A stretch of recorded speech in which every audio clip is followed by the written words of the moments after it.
Ladies and gentlemen, welcome to this online discussion of an incredibly important topic as far as inclusive and representative governance in the context of building and sustaining the conditions for peace. I'm Charles Chevelle. I've worked for the United Nations Development Programme for some 8 years, supporting our parliamentary support programs in some 60 countries. I'm joined by a number of distinguished UNDP colleagues to whom I'll refer during the course of this dialogue. But I want to really begin just by outlining the format of the event that's been agreed with the organisers so that you have an idea of the run of show. And then we want to get into the discussion, starting with our first expert panellist.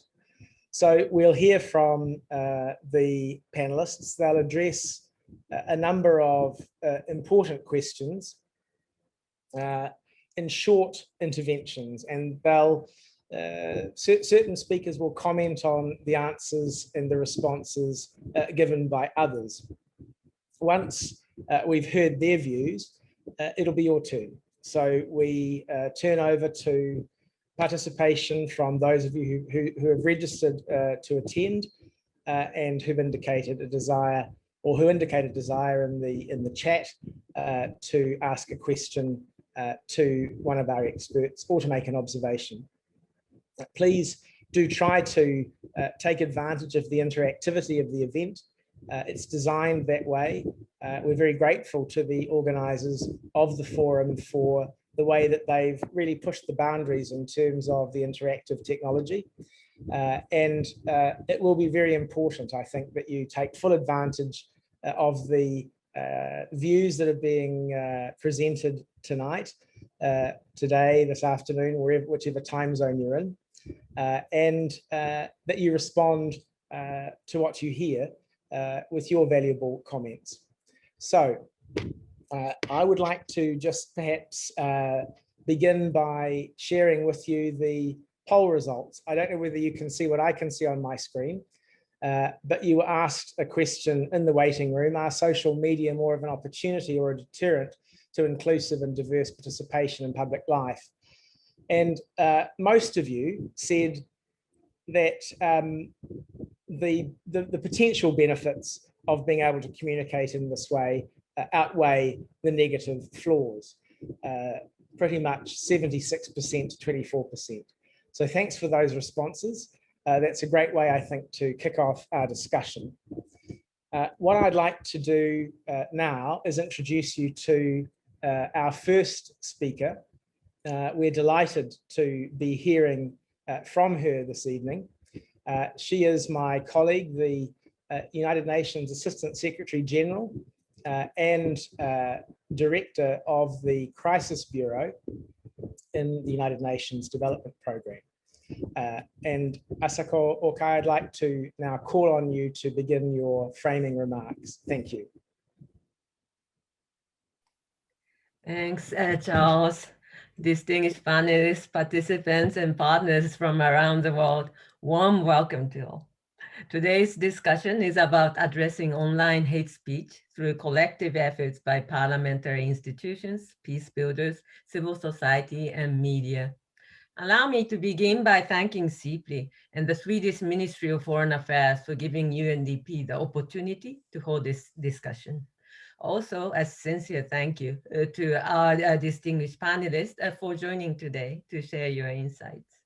The UN recognizes the growing complexities and trends of online hate speech and how it promotes and glorifies violence and conflict. Hate speech is undermining inclusive governance efforts by discouraging women and other groups from being publicly and politically active. We recognize that the spread of online hate speech is a whole of society problem and requires a whole of society responses in which representative institutions play an important role. Urgent action of parliamentary institutions and parliamentarians is required to address the disenfranchisement both on the individual and then collective level caused by online hate speech. Political parties need to take this into account when developing policies, as well as in promoting and supporting women candidates for elected office. Recognizing that women, LGBTQI, and members of parliament of other minority groups are disproportionately targeted by online hate speech, political parties need to be resourced and supported institutionally to reverse this trend and offer alternative positive messaging and communication. With your support and partners, and under the UN strategy and plan of action on hate speech, UNDP is addressing online and offline hate speech, as well as misinformation and disinformation in 72 countries worldwide. Our programs focus on online engagement by, first, building digital literacy by providing support to educational processes that help young people navigate a polarized and deceptive information environment online. Second, improving the capacity of electoral authorities to use digital media and fight against disinformation and hate speech during elections. And third, offering alternative and positive narratives to counter online hate speech and prevent violent extremism embedded in better understanding of behavioral science. To share some specific examples, UNDP supports civil parliaments, among others, in Georgia, Trinidad, Tobago, Moldova, and Fiji in developing effective and responsive communication and public engagement strategies, including on the use of social media.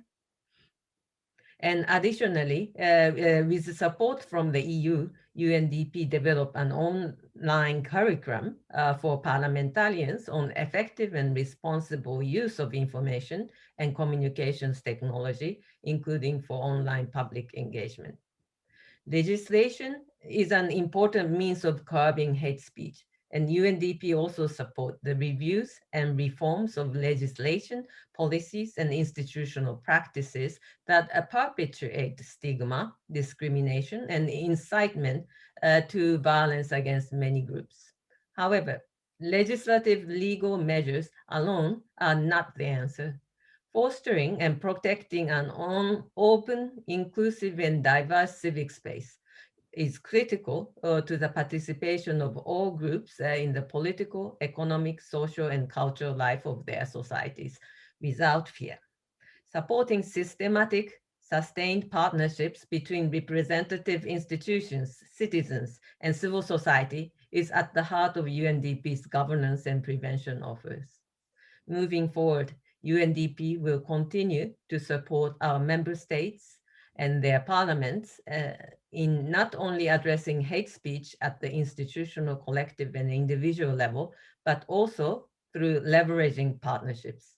With support from the government of Norway, we are leading on research to build a better understanding of the relationship between parliaments and hate speech, and will soon provide training opportunities for parliaments on effective responses and partnerships to address this growing threat.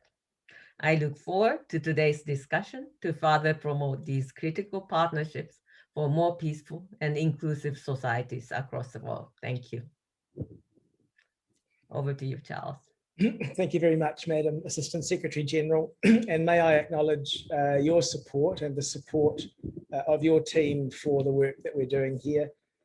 I should also acknowledge colleagues Samuel Risk and Nika Saidi, who are working with us to put this event together and to profit from the dialogue and its results in terms of program design and implementation. I'd like now to move to introduce our first set of speakers. As a former parliamentarian, I served in the New Zealand Parliament for 7 years before I came to UNDP. And I think it's very difficult sometimes for people who haven't experienced parliamentary life just to know quite how thrilling and quite how horrible it can be in turn.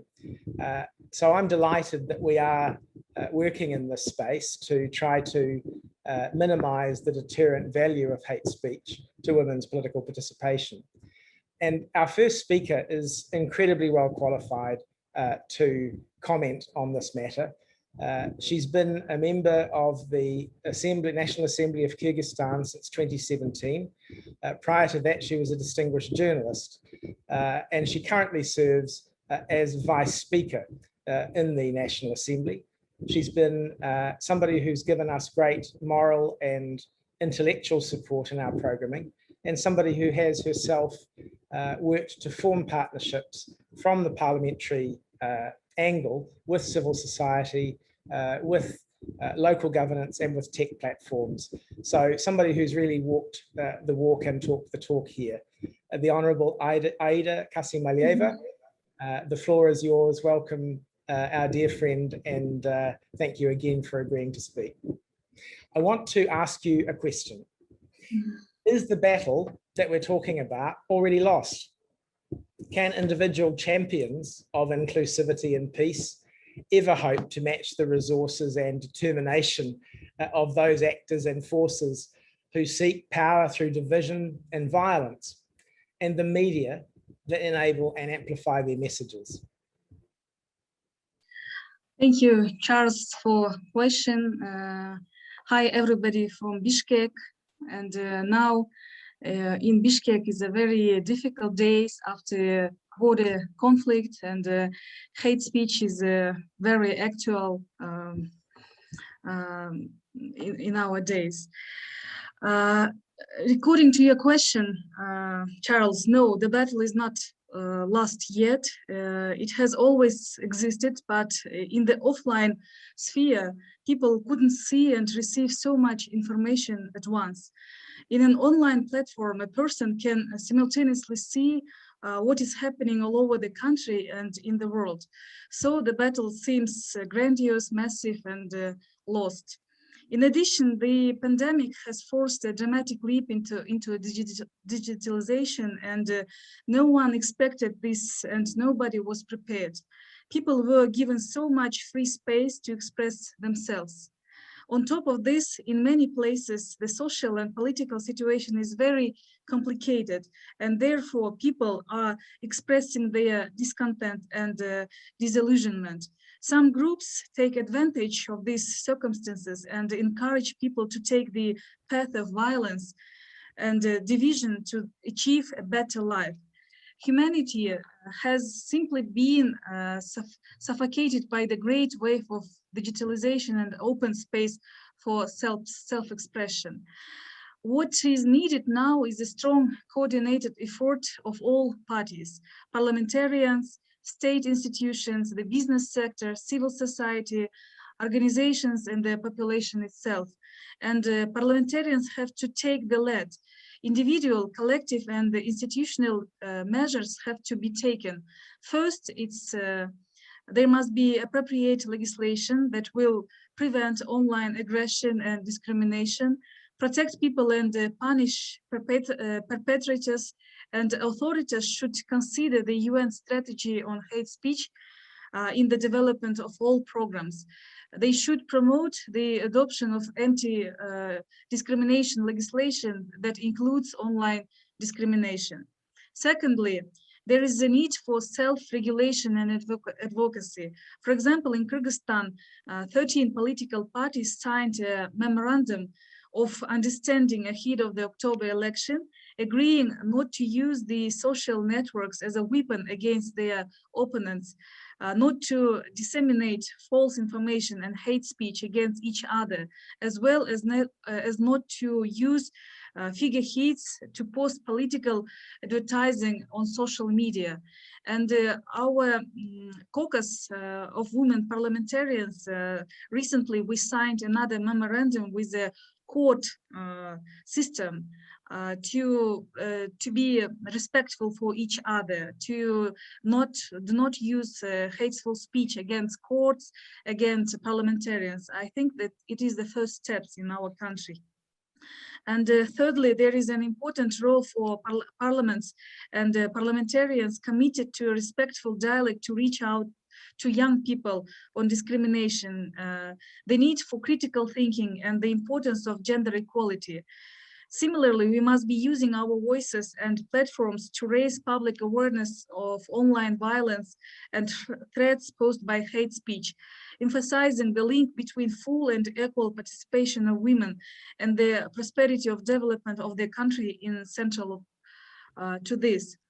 Related to this, we need to keep reminding the public about women's immense contribution to society and thereby reduce pressure, abuse, and discrimination against them in online and offline spheres. For example, in Kyrgyzstan, women parliamentarians and civil society are working together, hold regional and national forums. The first Kurultai of Women of the Kyrgyz Republic, Leadership and Solidarity, to tell the stories of women leaders. We are working with the media to disseminate them to communities so that people know and respect women's contributions to the country, especially during the pandemic. But do all this we ourselves need to learn. That's why resources and training for representatives and public officials are so important. And we need to learn how to communicate responsibly, how not to be involved in online hate, and also how to restore our own psycho-emotional state when we fall victim of such violence. We also need to work collectively on multilingual models of correct polemics for politicians and public officials. We need to learn and share with our peers what the effective words of overcoming hate speech and intolerance during election campaigns are. We also need to collaborate with responsible media actors and use their insights to develop strategies and address online aggression. One sentence: with a common efforts and clear understanding of the importance of peace and equality, we can confront the forces that want violence and division. So it's very actual questions. I hope that I'm in 4 minutes, Charles. Well, that was a very rich answer to the question. Thank you, Madam Vice Speaker, and thank you for drawing on your own experience to help us understand a little bit more about the nature of the environment. What I'd now like to do is call on one of our distinguished panelists to act as respondent to your remarks. And I'm delighted to ask Duška Pejović, a journalist from Montenegro, to now comment on your remarks. Our expert is lead journalist at the national TV broadcaster in Montenegro, a member of the Western Balkans network of journalists against sexual and gender-based violence, and a member of the European Network of Journalists. She's also a trainer on gender equality and media. So we're delighted to have you here, ma'am, and please respond now to what you heard from the Vice Speaker.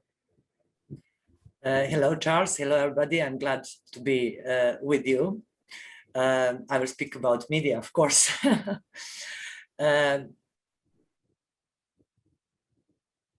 I think that forces seeking power through divisions and violence will stay on that side as long as they can, and that it will be difficult to change and match those who want to build peace, social cohesion, and inclusion. But I think it's possible to influence those who are followers of one side or the other. The media are the ones who can give an advantage to one or the other side. Despite attempts at political and economic control, the behavior of the media depends primarily on the journalists who work in the media. Journalists must work to raise the awareness of human rights, gender equality, respect for diversities, social cohesion. It's a good way of prevention of hate speech, violence, and conflicts. When you have media and journalists who are sensitized, who have democratic values and standards in their own minds and awareness, you can believe that society is protected for the first attack to violence and conflicts. Journalists are on the first line of defense of the most important values in society, and they are important defenders of society resistance against challenges of conflicts. Media can put in their focus issues and stories which encourage good, positive values and people reaching those values. Media can point out the examples of compassion, empathy, solidarity, cooperation, dialogue, the values which are opposite of hate speech and violence. Peace builders, civil society and democratic media and their joint actions can make a pressure to publicly condemn speakers who use hate speech and to force all decision makers to spread respect for diversity and to bring peaceful speech to the public stage. Organized action and campaign may contain real examples of politicians and their hate speech that will be highlighted as a negative phenomena and bad practice in politics. Organized action can also mean rising public awareness of positive values and the need for social cohesion. It is necessary to plan and organize a broad and strong front of progressive forces that will work together in the same direction and with the same goal and vision. Thank you very much, Duška, for making the linkage, the important linkage between the political side of this discussion and the media side. And we hope that further linkages will become clear when other speakers have their turn to address the questions. The other distinguished parliamentarian that we have with us tonight is Mr. Sven Spengemann, member of the House of Commons of the Parliament of Canada. He's served in that chamber since 2015. He is the chairperson of Canada's Standing Committee on Foreign Affairs and International Development and a member of the Standing Committee on National Defence. He's also very active in the Interparliamentary Union, an entity that UNDP partners with quite often in this area. And he's a former UN official.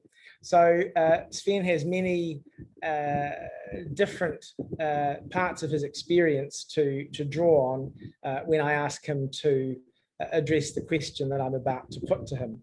But I think we'd also like to recognize you, Sven, as somebody who has been, who has played an important role in this equation that we're identifying here, the partnerships that need to be built to address this problem that we've identified. And that is as an essential male ally in a parliament of your women colleagues in doing your bit to ensure a gender sensitive and appropriate parliamentary environment. So I just want to acknowledge that before I put the question to you, which is, what strategies, tactics and tools can parliamentarians and peace builders use to foster respectful, evidence-based dialogue? What individual, collective and institutional responses can make a difference at the parliamentary level? How can women politicians and their male allies be empowered to take meaningful action here? Sven, the floor is yours. Thank you. Thank you so much. I'd like to start out by thanking my good friend and colleague, Charles Chauvel, and the organizers of this session of the Stockholm Forum for inviting me today. It's a real pleasure to be with you for this very important conversation. We face a growing set of pressing global challenges that call on us to respond with greater urgency than before. And if we just keep in mind COVID, climate, and conflict as three examples, there are many others. In facing these challenges, we enjoy an unprecedented but not universal degree of connectedness to each other, which can drive progress, but can also drive disinformation, discord, and hate. And in this context, the parliamentary voice remains fundamentally important in connecting citizens and communities to government. In many ways, parliamentarians are the pivot point. We listen to our voters, at least we should be listening, and we relay feedback to ministers, to prime ministers as members of either government or opposition parties. We also convey messages back to our constituents. In the case of the COVID-19 response, for example, these are critically important evidence-based public health messages.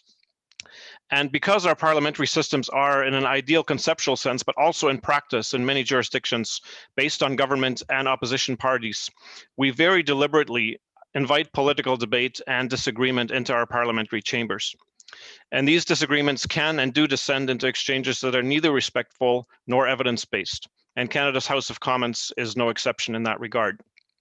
Statements are then taken into the virtual global commons by political actors outside Parliament, who will further torque and distort them, often with the effect of bullying elected officials, including prominently female members of Parliament, and alienating members of the public. Such instances raise the tension between the right to free speech and the right to be protected from hate speech and incitement.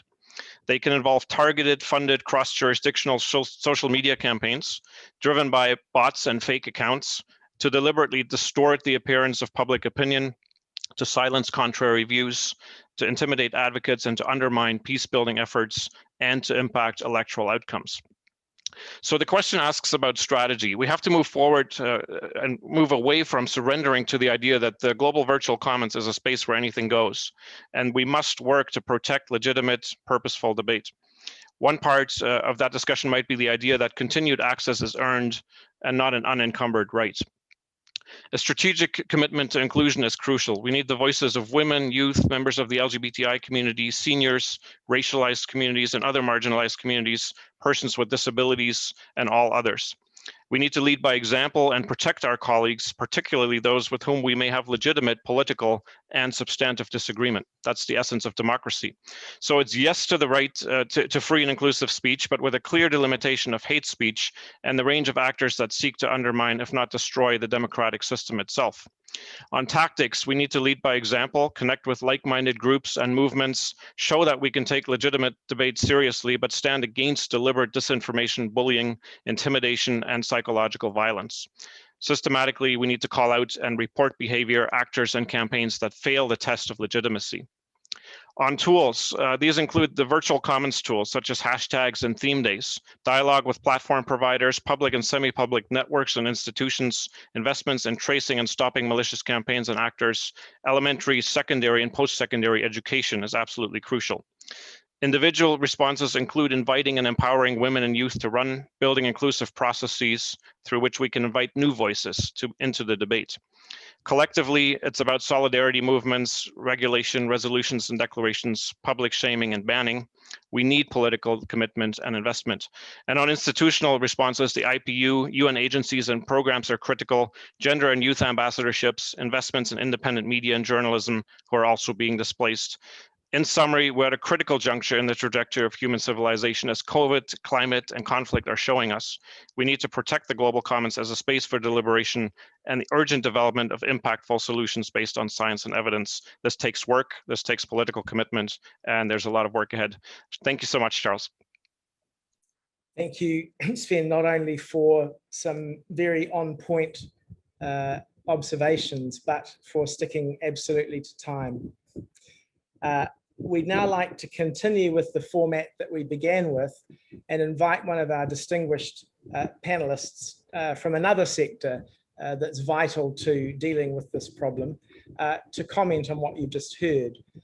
And I'm now going to call on Biljana Maletin to do that. She's a civil society activist for women's empowerment and gender mainstreaming across the Western Balkans. She's been a pioneer of the women's movement in Serbia, and she has extensive experience in supporting women's participation in public and political life. She's a passionate advocate for pluralism, democratism, and also a trainer of trainers on gender equity. Biljana, welcome, and we'd be very interested now to hear your comments on what we heard from Sven. Thank you, Charles, and thank you for having me on this panel. Good evening, good afternoon to everyone. I fully agree with Mr. Spengeman about what he talked about hate speech. And I will underline his sentence that we need fully political commitment and investigation, reaction of institutions on the hate speech. I fully agree about that. What is challenge here is that actually politicians from parliament especially need to offer to us consistency, authenticity, and empathy in everyday life, especially in crisis times. They need to show us they keep their promises. They need to show that they listen to their citizens, their voters, and to be persistent in that. And what now we see as clear evidence that we have obviously in realities that the women and minority do change politics and hierarchies more than other part of society or other part of political party, let's say. But in the same times, they're more under attack in the everyday life. They're more under attack because they promote the different values. And that is why it's very important reaction of institutions. Very often we expect from that female politicians that they endure, they withstand themselves from attack, because once they when they go out in public life, especially in countries like mine, with a low level of political country without ruling of law, there is a lot of expectations from women politicians to be strong, not to react. It's personal things when they attack. They don't need reaction of institutions, but it mustn't be like that. Institutions must be responsible to stop attack like that.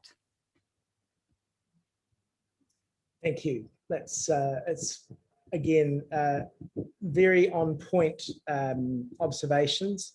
And again, thank you for sticking to the time restrictions that we've asked our speakers to observe. Basically, what I'd like to do now is put the next substantive question to you, Biljana, if I may. And the question is this: aren't politicians actually part of the problem? We've already heard from both of our MP speakers the concession that sometimes the problem lies within their own profession. Those who would use the politics of division and autocracy and hatred to get themselves elected rather than the dialogue of peace. So shouldn't we be looking instead to civil society organizations as the only genuine change makers here? Or is there a third way? Is the only hope really through systemic partnerships between the social, the political, and the technical? And is there the possibility that these will innovate, drive change, and provide solutions? Yes, I think the politicians are a big part of the problem, especially in the part of the world where I came from, which is Western Balkans. They are actually generators of hate speech, and they're directly responsible for the low level of political culture, which then reflects on the whole society. Media is part of the problem also, but now we talk about politicians. For instance, in Serbia, those days, hate speech is commonplace in parliament, read by ruling party, which is the biggest party in the country with the biggest power. It's a really huge problem. And I think the problem is inside of political party. They are almost without real programs, politics, and ideologies. Populism prevails. Populism is not anymore accompaniment to political strategies like a decade before. It is dominant. In autocracy, also majority of political parties are leader-oriented, which is also huge, the huge problem. Political parties offer to us daily answer on the current topics, and often they offer solution influenced by public opinions, influence on voters, and those who finance them. They not actually offer solutions who answer on people's need. So-called technology of rule, it's well-known recipe how to political party came in power. They need to have money, public opinion pools, marketing, advertising experts, etc., etc. And politicians, since as any other product, like every other products, is actually part of the problem. It's live politics without people. It's actually live politics without life. And distance from the politics, from common citizens, is really huge. Political parties do need to reform themselves. They don't do that, or they don't do that fast enough to answer on the change of context inside of society. And civic movement seems to be answer. There are many, for instance, civic initiatives these days in my country. Self-organized citizens, they are advocating for changes in their communities, from the river conservation to worker strikes on different topics, really. But they are still not connected among themselves. They are organized around the new agenda, and life is inside of that agenda. I think that is very important. And they offer new way of working. They try to create different internal structures with more participation inside, without a dominant leader, more oriented toward people and toward communities, more inclusive, with more women and more diversity in any possible way. But it seems not enough yet. They still do not communicate enough with larger groups of voters. This changing of the internal structure often does not work for them. They're trying to create a democratic internal structure, but that makes them uncompetitive with the political parties. They are very often politically inexperienced. They don't know much about the electoral process and how this process demanding is. They're very often locally oriented, which is sometimes advanced and sometimes is not. What is valuable is that those movements change public discourse, they change the topics discussed in the community, and they force the other actors, the other stakeholders to reform themselves. What is missing actually is more serious networking among civil society, civil movement, political parties. We need to building solidarity. There is community-oriented action in society, but they are not visible enough. They need to be more visible in order to motivate other people. We still have lack of supports from donors and international organizations, actually lack of resources for these civic movements because majority of help going through government institutions in European integration and COVID response. And there is lack of communication between political parties and civil society organizations and movements. The impression is that at this point, we are lonely islands, we are unconnected, and we need to make connection, which is very difficult when there is no trust among us. And there is no trust because there is no trust in society. Citizens feel betrayed by government institutions, especially now in the COVID crisis. By politicians, they also feel sometimes betrayed even by civic organizations. And the message citizens keep getting all the time is that they have to rely only on themselves. So it is really hard challenge. It's a big challenge for all of us, for politicians and for people of civil society, to convince citizens to activate again and to rebuild the trust, which is really, it is a big challenge in society now. Thank you for those observations. Continuing the format, we're now going to invite another of our distinguished experts to comment on the observations you've just given. I mentioned at the outset that we have one or two senior colleagues from UNDP supporting this event. I'm delighted now to call on one of them, Louise Chamberlain, who has served in leadership roles in a number of our country offices, in a number of development contexts, and a number of regions. She's now, as I say, resident representative for UNDP Kyrgyzstan, a challenging political environment and climate. Before coming to UNDP, she worked with the World Bank and was also project evaluator and monitoring assistant as a UNV specialist in Palestine, having started her career in 1994 as an investment advisor. So she's worked in a range of contexts that are very relevant to this discussion. And Louise, thank you for your participation tonight. And we're delighted now to call on your commentary on what we just heard. Thank you.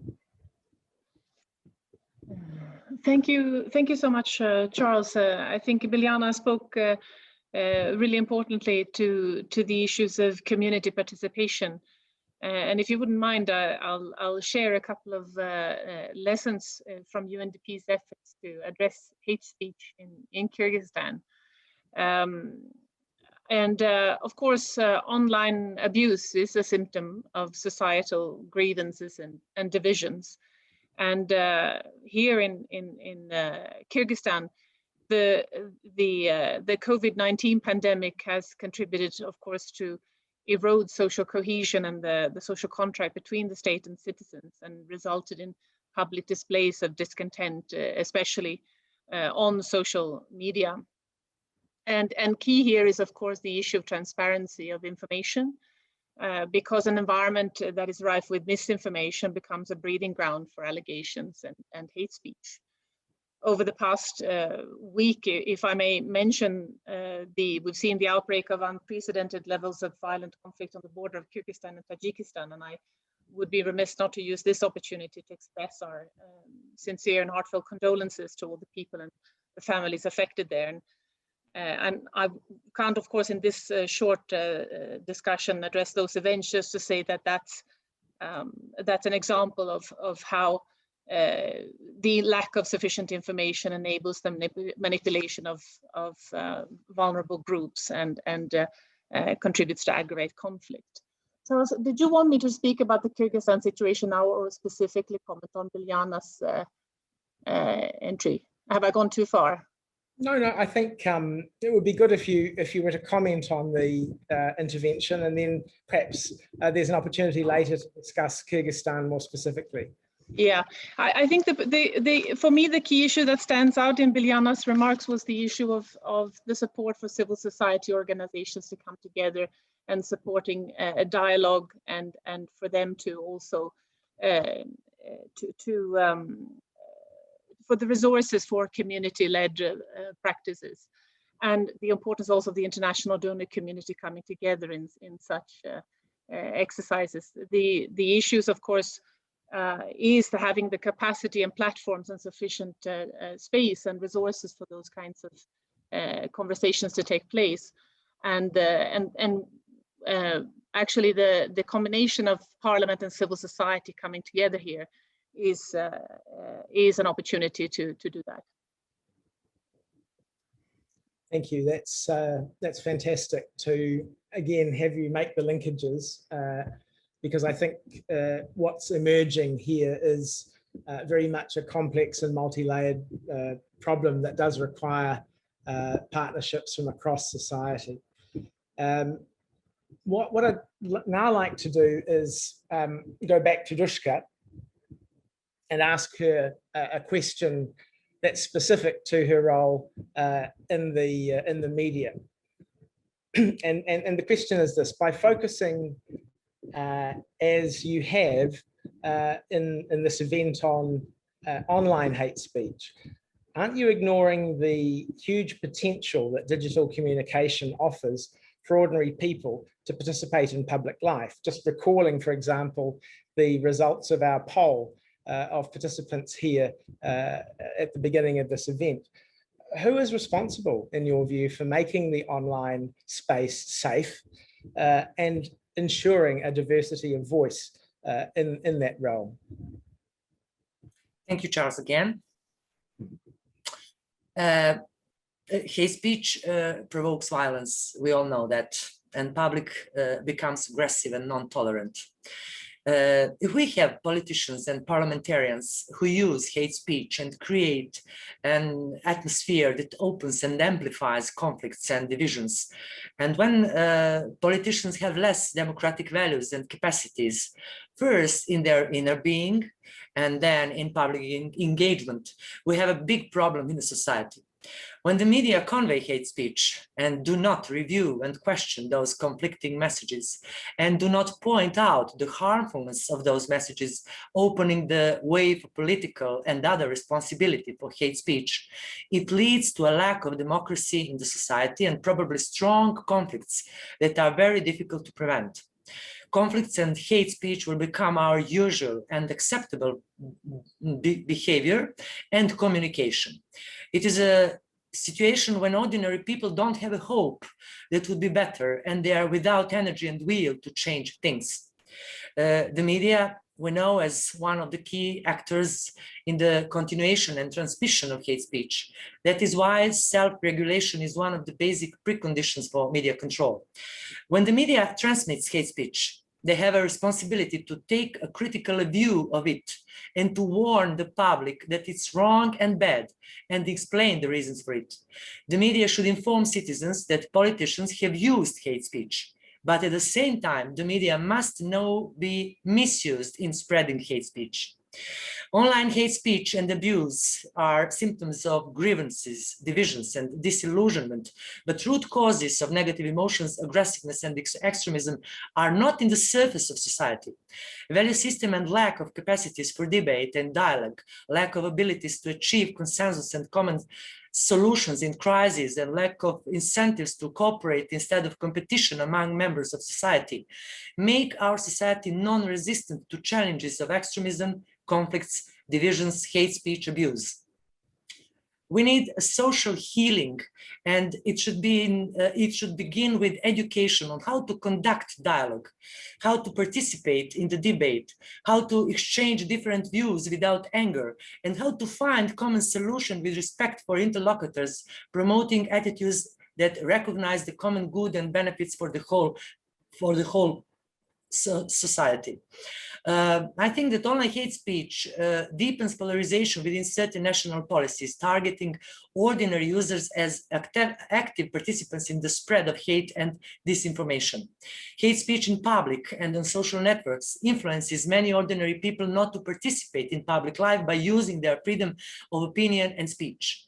They do not want to be used and misused as part of those forces that promote divisions and do not want to be in such a public space. It is therefore necessary to prevent hate speech and contamination of public space and online space in order to enable ordinary citizens to participate in public life. It is the responsibility of decision makers and institutions in the country. These questions require a quick and comprehensive development of new legal and policy frameworks. Secure cyberspace is essential for guaranteeing citizens to enjoy their rights, such as access to information and freedom of speech. Therefore, it is essential to have a developed awareness of the possibilities, risks, and threats in cyberspace. Hate speech in disordered cyberspace can become a justification for restricting human rights or opportunities for everyone to participate in public life.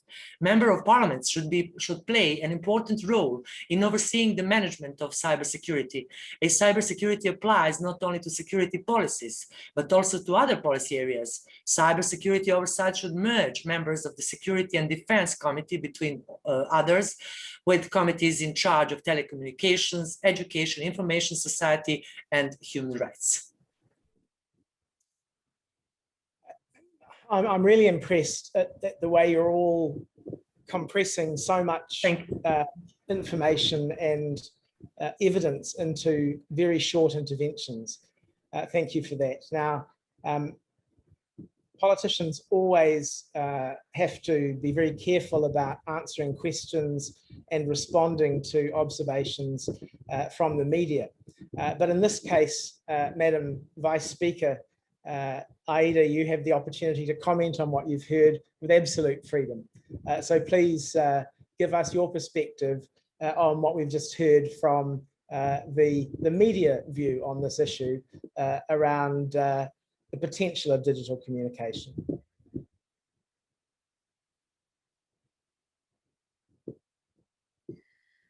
Для того, чтобы яснее выразиться, я выступлю на русском. У вас есть перевод, да?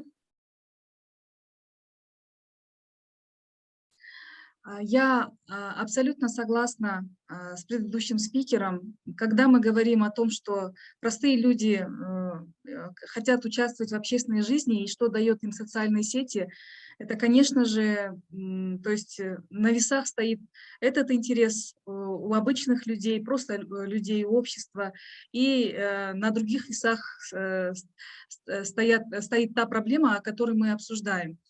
В Кыргызстане тоже с парламентом есть большая проблема, когда отдельные депутаты разговаривают только языком вражды, делят на группы людей. Говорить, то есть решение этой проблемы в том, чтобы надо сесть за стол переговоров всем сторонам. Это и политикам, это и гражданскому обществу, это и СМИ. И для начала начать проговаривать, что можно сделать. Вот недавно у нас был опыт, был конфликт на границе между Кыргызстаном и Таджикистаном, и наши журналисты объединились, они создали сеть, WhatsApp-группу, встретились, чтобы не просачивалось вот разжигание, да, межнациональные вещи. То есть это, такие вот быстрые реагирования СМИ тоже существуют. И я подумала о том, чтобы по итогам наших конференций, мы уже встречаемся 2-3 раза, мы говорим о законах, мы говорим о том, что должны сделать депутаты, парламенты, мы говорим о том, что должны сделать доноры, мы говорим о том, что мы ожидаем от СМИ, от гражданского общества. Можно начинать этот процесс. Я вот сама задумалась, здесь сидит вот Луис, мы должны платформу создать для того, чтобы объединить все стороны и проговорить эти вещи. У нас была попытка в Кыргызстане бороться с фейк-ньюсами через законодательство. Это был огромный негативный опыт, потому что он, конечно же, может задеть просто обычные права людей на самовыражение. Да? То есть где грань свободы слова, а где грань, когда это вредит, твоя речь вредит, ну, мы это должны четко разграничивать. Только так мы можем объяснять людям, начинать. Но сейчас очень сложно. Вот вы себе просто не представляете, насколько сложно. Вот все стало таким токсичным, все стало таким неразрешаемым из-за того, что мы остались в потоке агрессии, в потоке непонимания. Конечно, это нужно искать истоки агрессии. Вот Луиса, она говорила, это агрессия в социальных сетях. Это, конечно же, люди недовольны, они не могут получить что-то. В это же время парламент, он что-то пытается, но он не может у нас, я говорю про Кыргызстан, он не может своевременно ответить, не имеет инструментов коммуникации. У нас вот такая проблема. И вот это разделение, непонимание растет. И оно, конечно же, ни к чему хорошему не приводит. То есть я думаю, что в первую очередь во всех странах должны пройти такие консультации масштабные, а потом уже нужно о мерах разговаривать. Thank you very much, Madam Vice Speaker. We now have the second to last section in our panel presentations. I'm delighted to introduce a new expert to you. Helena Pregla-Rauri is the director of Build Up, a non-profit that works to identify and apply innovative practices to prevent conflict and tackle polarization. She co-founded the organization in 2014. She's a governance and peace-building professional with over a decade of experience advising and supporting UN agencies and other entities working in conflict contexts and polarized environments. She specializes in the integration of digital technology and innovation processes to peace processes and has written extensively on this subject. She's also an Ashoka Fellow, and I'm delighted now to ask her to address a question which I'll now put to her as follows. Can the commercial entities that stand behind the new media platforms realistically be expected to contribute in any way actively to peace building, given their profit motivation? Is there a viable role for alternative platforms, narratives and partnerships in minimizing violence, enhancing the quality of dialogue, and promoting more inclusive and representative political participation? Thank you for having me, and thanks for that introduction, Charles. You know, I think maybe given that we've got little time, I should just say no and we'd be done. But actually what I'm going to do is, of the two questions, I'm not going to address the second one. I essentially think that alternative platforms are interesting experiments, but they're not where the vast majority of the public interact. And so for platforms to contribute to quality dialogue and inclusive political representation, it's the mainstream ones that need to change. So it's your first question that I really want to talk about. Can commercial entities contribute actively to peace building, to creating a space for plural and respectful dialogue, like many other people on this panel have talked about?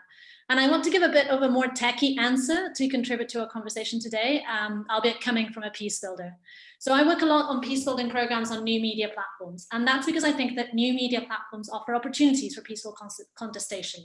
So digital platforms allow for more people to have direct access to the production and diffusion of information and bring out more voices.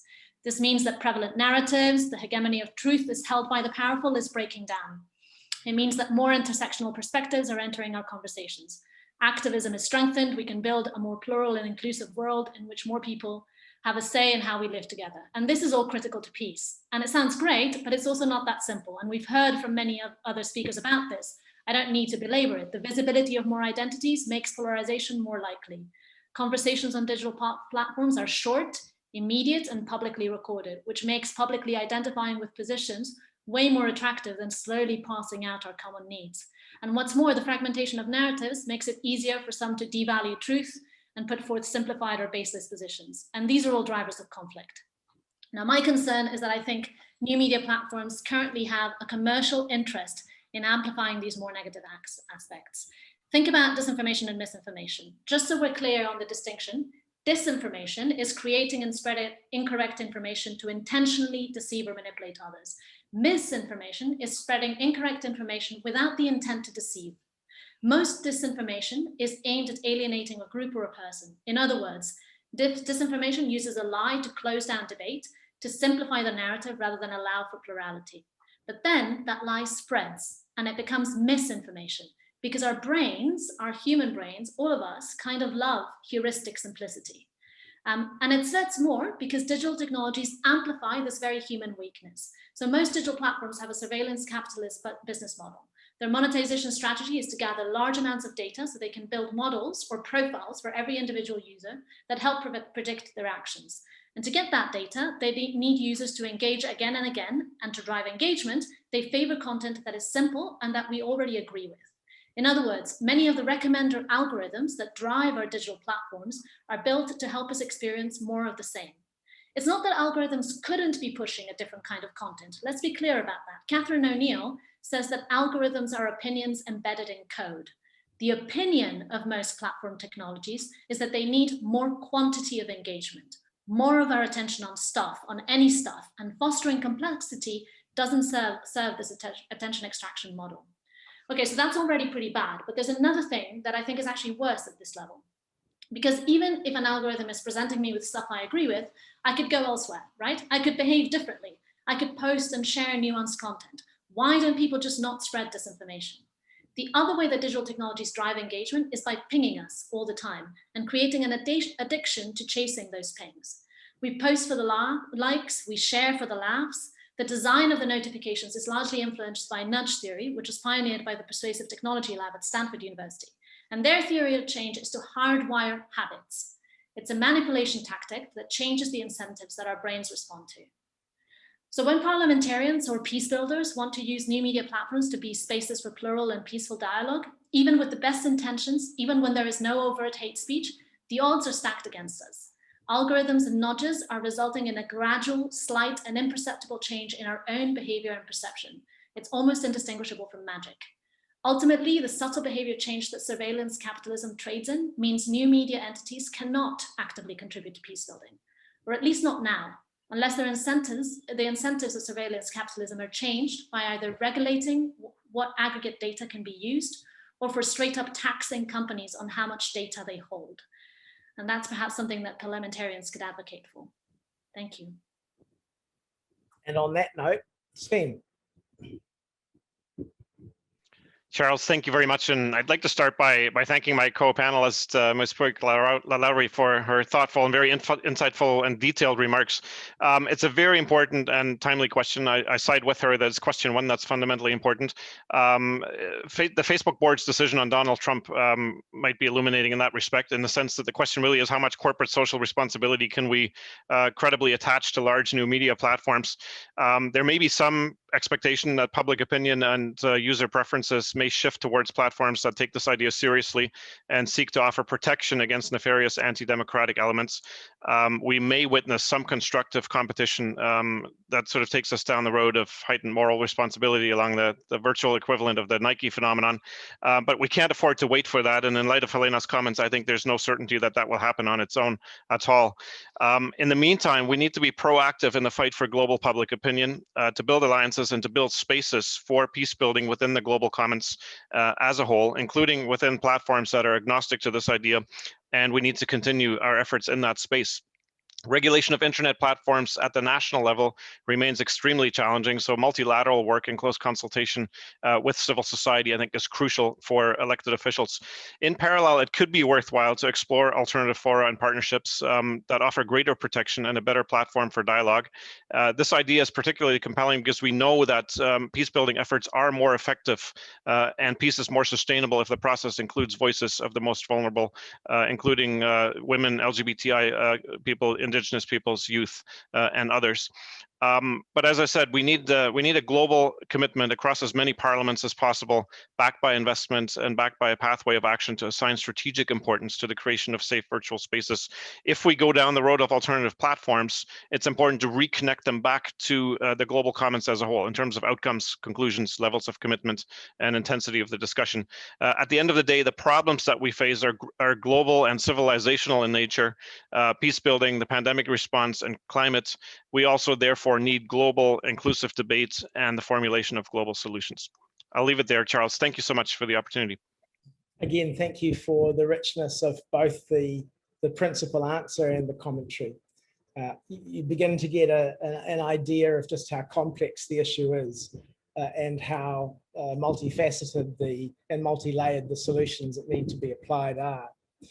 I'd now like to come back to Louise for the opportunity that we discussed during her initial comments to address this question. In combating extremism and promoting more inclusive political participation in the context of building forward better after COVID, isn't online abuse merely a symptom of social grievances, division and disillusionment? Would it not be more effective to deal fairly and squarely with the root causes rather than focusing on merely the symptoms such as this one? Thank you, Charles, and I hope this time I'm with you. Indeed, online abuse is something that we have to tackle both at the root cause and in terms of the symptoms. And I started out earlier by mentioning the incidents in our region on the border of Kyrgyzstan and Tajikistan this past week just. And what I wanted to come to is actually that it's in order to combat such divisions that emerge between peoples and within countries that we have been working to address the root causes of hate speech and violence, and through the whole of society approach that our Assistant Secretary General spoke about earlier. As UNDP, our role is often to create spaces for dialogue and interaction between state actors and other stakeholders and contribute to the transparent dissemination of facts. And in our work as UNDP to prevent violent extremism, we focus on youth as a driving force of positive change. We build inclusive and multicultural skills of cooperation and respect for diversity at both policy and grassroots levels. For example, helping to improve inter-ethnic relations among school-age youth through training on tolerance and non-violent dispute resolution mechanisms. And when we advocate cohesion, social cohesion, we promote also the absence of those expressions that are intended to humiliate or incite hatred against a person or a group on the basis of their identity. And so in this way, when we can foster collaborative and supportive behavior, that builds more resilience to hate speech. So this is the root cause approach, if you will. And at policy level, what we have done in Kyrgyzstan is also to support the development of two key state strategies. There's a national civic identity concept underway, which is intended to foster national unity in this young nation, which is undergoing multiple transitions, as we heard from Deputy Speaker Kasim Alieva, and also a religious concept to address the interfaith tolerance issues and ensure fundamental rights and freedoms. And we've also supported analysis of articles of criminal legislation related to terrorism and extremism to help Parliament eliminate legal gaps. And that's the legal way is, of course, an important route for addressing these issues. Now, the national strategies can serve as a framework for strengthening unity and increasing tolerance and encouraging freedom of expression, and also to enhance an understanding of the value and importance of diversity and reducing barriers to participation and inclusive decision-making. And at grassroots level, we create space for civic engagement and dialogue around priorities of development crisis. And we have, for example, with support of Japan, selected 100 young leaders to undergo a 6-month-long training program on modules of leadership and social entrepreneurship and so on. And they delivered in turn additional events. So in the end, we reached about 4,000 people, enabling youth to become leaders from within, and it helped to eliminate stereotypes based on ethnicity and faith, and grew mutual understanding also across diversity lines. And of course, training of media, I don't think I need to say more, but we've supported that as well. Now, last year's parliamentary elections in Kyrgyzstan, they were definitely characterized by intense competition between contenders. And while the electoral and voting process, which has been significantly strengthened with international support over the past decade, it worked almost without flaws procedurally, but of course there were reports of widespread vote buying. And you know, of course, that the outcome was disputed and forced an annulment of the election results. And in this connection, it's noteworthy that lots of hate speech materials were identified. Internews identified around 1,800 materials with signs of hate speech. And so during the pre and post-electoral periods, we witnessed significant misinformation in campaigns. And recognizing this problem, we've also developed training materials for public servants to address, to develop their competence to prevent and combat hate speech. The idea is to develop the skills to recognize inflammatory rhetoric and learn how to speak up about it. And also, I think what I wanted to touch before I have to end my brief intervention is that we've created significant momentum in the role of Parliament on gender-sensitive lawmaking and advancing women, peace and security by helping to establish a forum of women parliamentarians and a joint Parliament Civil Society Council on women's rights, including gender-based violence. And this has actually contributed to help establish a number of policies to promote gender equality. Among the laws was a 30% quota for women in local councils, and following a very effective campaign around this just 1 month ago, women candidates came forward in very big numbers, and as a result, women's representation in local councils now countrywide has risen from 9% to an incredible 37% national average. So in conclusion, hateful messages, they fall on fertile ground where there is wider social, economic and social problems and political problems in society. So the responses need to be formulated through a conflict sensitive and crisis prevention lens to address the drivers and root causes. And of course, education, awareness raising, and a robust legal framework and fighting against impunity are key to that. And as Madame Kasimalieva already emphasized, all segments of society must collaborate for an effective response, enhancing also the institutional framework and to foster human rights and the rule of law and to eliminate discrimination. So parliaments have a balance to strike. And with the digital sphere, there are additional challenges, but also significant additional opportunities. Let me stop there. Thank you. Thank you very much, Louise, for situating the phenomenon that we're discussing, both in the wider context of preventing violent extremism and the agenda that the UN and our colleagues who are participating tonight from UNDP are advancing. And thank you also for giving the perspective of what a development partner can do on the ground about both cause and symptom. The last slot tonight from our experts goes to Helena. And Helena, you're invited to comment on what we've just heard from Louise. Thank you. Thanks, Charles. And I feel a little bit bad because Louise just commented and provided such a large variety of activities and interventions that UNDP is already doing. And I feel like I'm about to add to your list, Louise, or at least I'm going to take the liberty of suggesting an addition.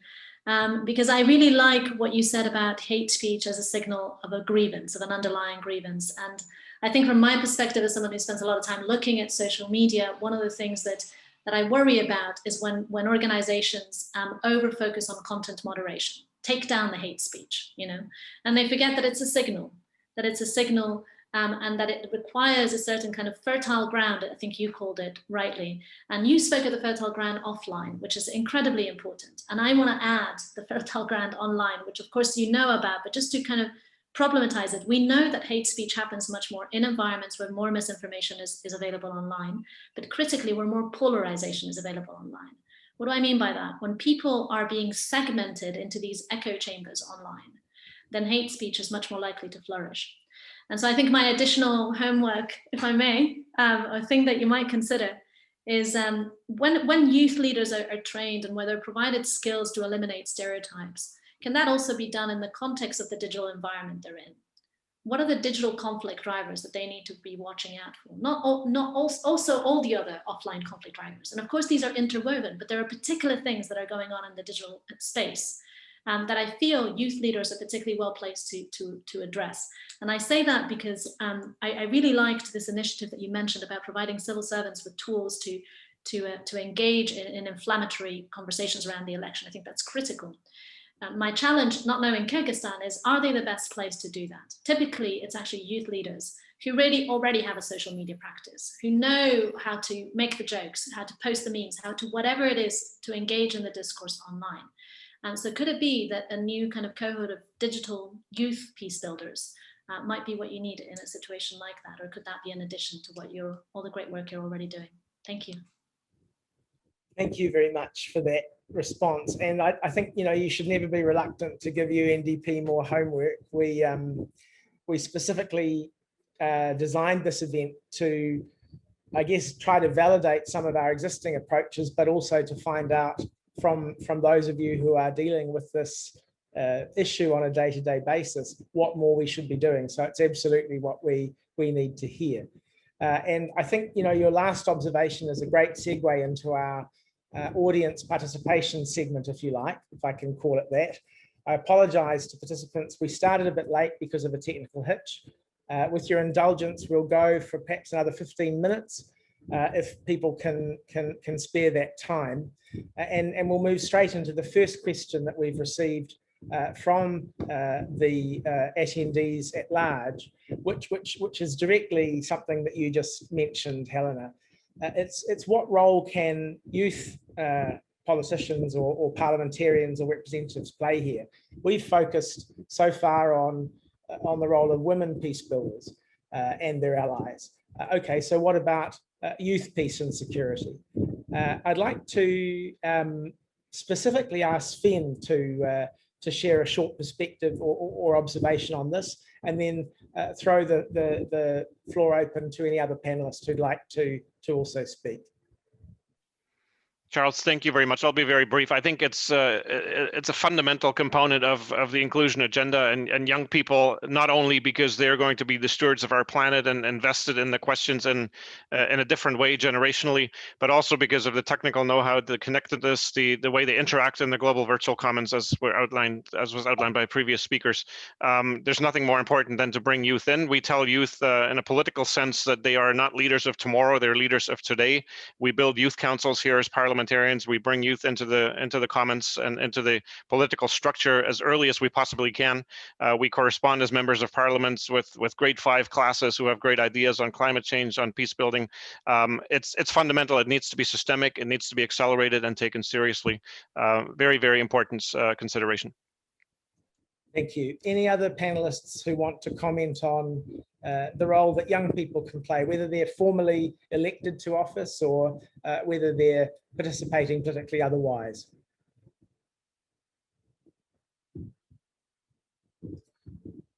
All right. If I may, Charles. Of course, yes, Louise, thank you. I think it's really important that young people have a platform, that they're invited to be part of political life. And I think one of the challenges in many countries is that young people may not have a place to go to express themselves other than on social media.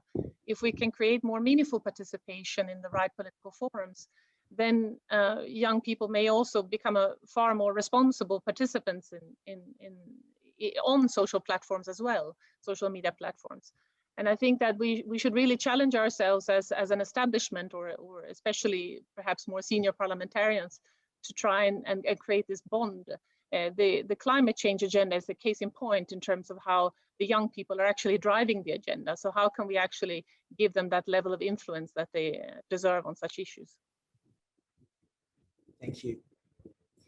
The next series of questions or observations from attendees provoked by the remarks of our experts relate to the role of international non-governmental organisations and support for civil society. And some observations have already been shared in the chat, but let me throw this a bit more open. One question was posed about Biljana's excellent observations about the perspective of CSOs from her region. It would be interesting to hear from the wider panel about the role that larger international NGOs can play on a complementary basis in tackling the fast-growing challenge of online hate speech, drawing from their experience in that regard. And the other question relates to the problem of civic space. We all know that civic space is being shrunken, that there's an increase in authoritarianism on the part of many governments, and they don't welcome the social dialogue partner that we would ideally like them to be working with on issues such as this. What can be done about this in concrete terms? What can development partners, member states and others do to defend the need to keep civic space open and active? So 2 questions about, if you like, the third sector. And the floor is open for any panelists who'd like to address those.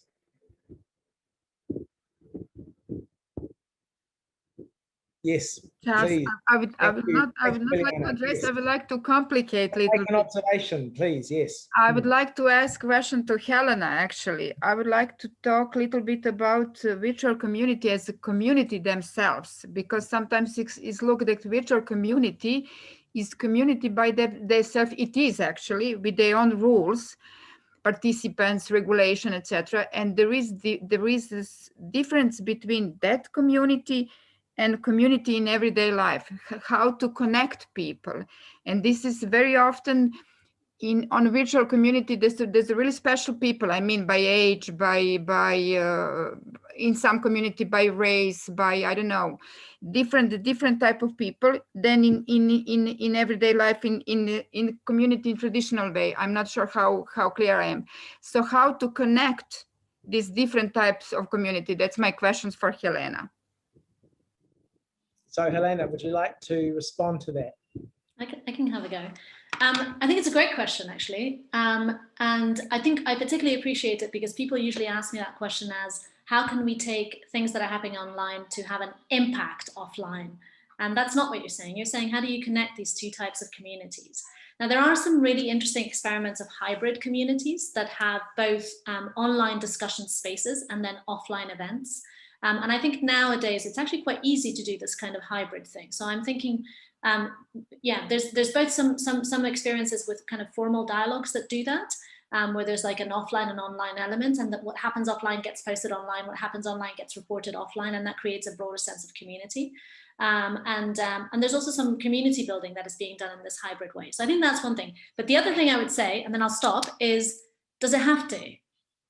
And what I mean is, you know, people who spend extensive parts of their lives building community online maybe need that space because it's the safest. Like, I often think about that, about the LGBTQI community, right? Which is, you know, people who are in very remote locations, they go online looking for other LGBTQI people because they can't find them offline. And frankly, they probably don't want to find them offline because that's too threatening. So maybe it's okay for some of these things to actually exist online. And it's more about recognizing that that's also important, that the fact that it's online doesn't make them any lesser than offline experiences. So, yeah. Thank you. Anybody else want to comment on that exchange? And then we've got one more observational question from our participants. Charles, maybe just very briefly on civil society and the not-for-profit sector. When I describe parliamentarians as the formal pivot between citizens and government, civil society organizations are a less formal but no less significant connection point. They're already in this space, and I think there's particular interest and importance with respect to their sensitivity to vulnerabilities. When we talk about including voices into the political dialogue, bringing voices into the virtual global commons with all the risk that entails, civil society organizations are extremely sensitive to what the vulnerabilities are. They're nimble, they're able to respond and protect. So we need them as partners to bring youth, to bring women, to bring marginalized and racialized communities safely into the global virtual commons. Indispensable partner. Thank you. Right, before we move to our final question, I'd just like to acknowledge that Asako, our Assistant Secretary General, has had to leave because our event has run over its scheduled time, but I'd like to thank her for her opening remarks. I'd also like to acknowledge my colleague Agata Valchak, who's the project manager for this work in UNDP, and who has, along with other colleagues, put a lot of work into organising this event. Thank you, Agata. Okay, so the final, I'm not going to personalize the observational question in the way that it has been perhaps asked. I'm going to pose the question as follows. Do women leaders necessarily make a difference? Is it the case that when you have a woman head of state, head of government, leader of an assembly, do you automatically get, or are you more likely to get, a more evidence-based, respectful dialogue? Or is there really, on the evidence, no correlation? Who wants to touch this third rail question?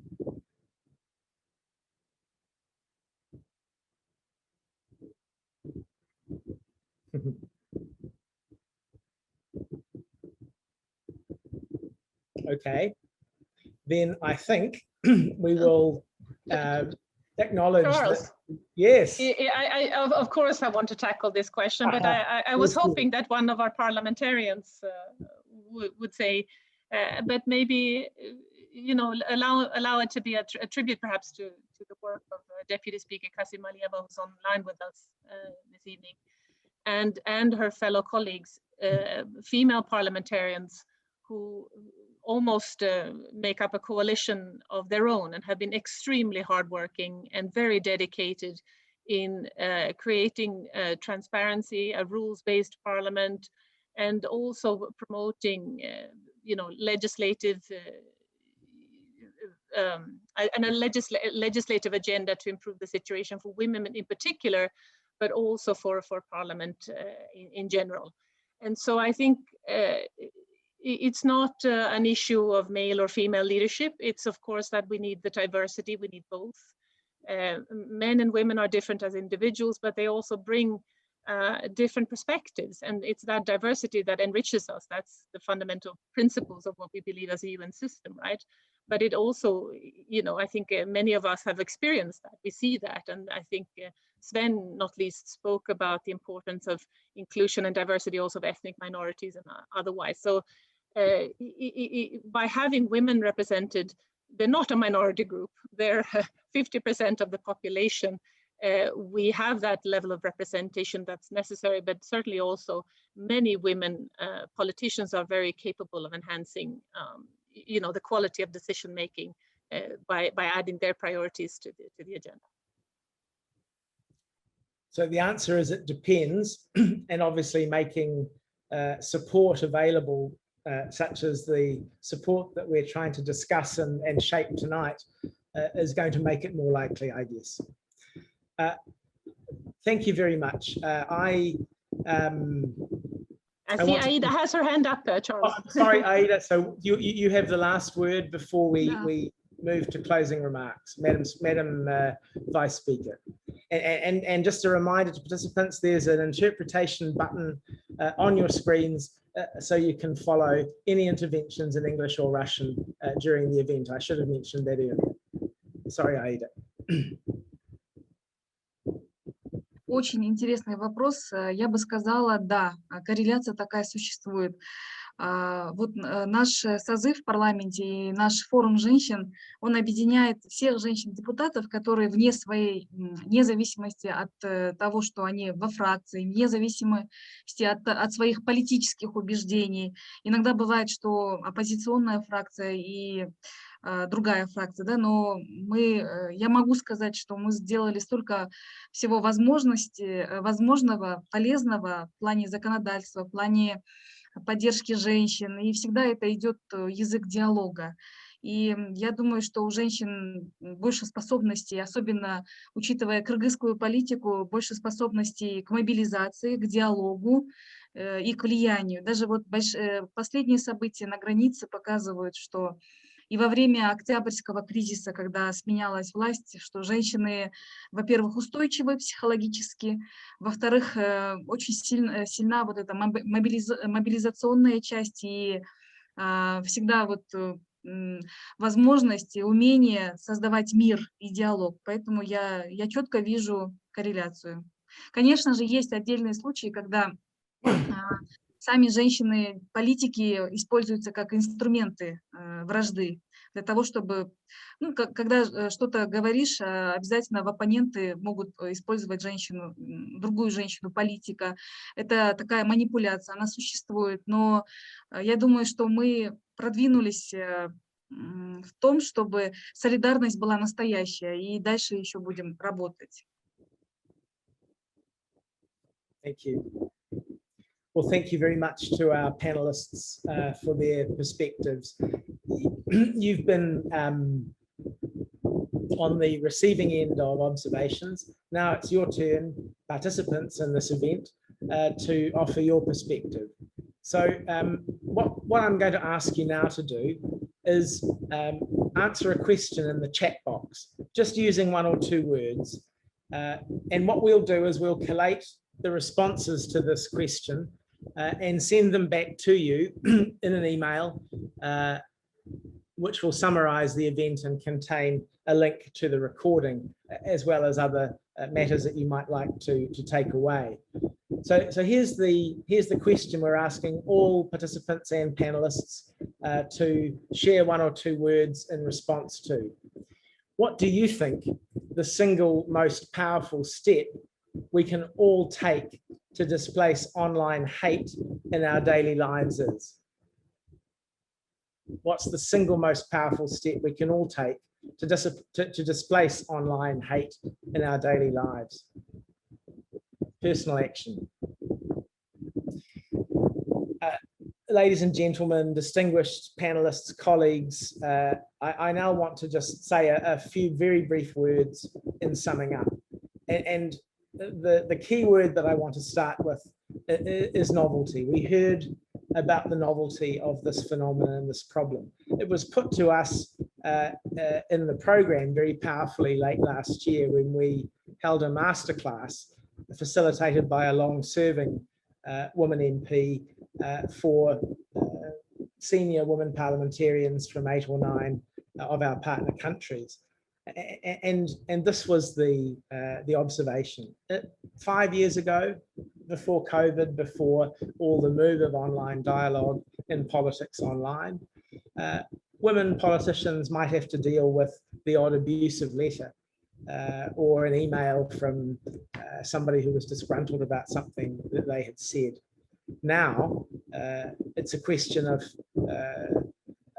a tweet or a post on social media, threatening them with violence, sexual violence, murder, and then it's retweeted 10,000 times.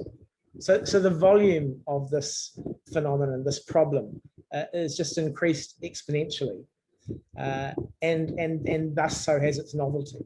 And so I think the second and most important word to conclude on is partnerships.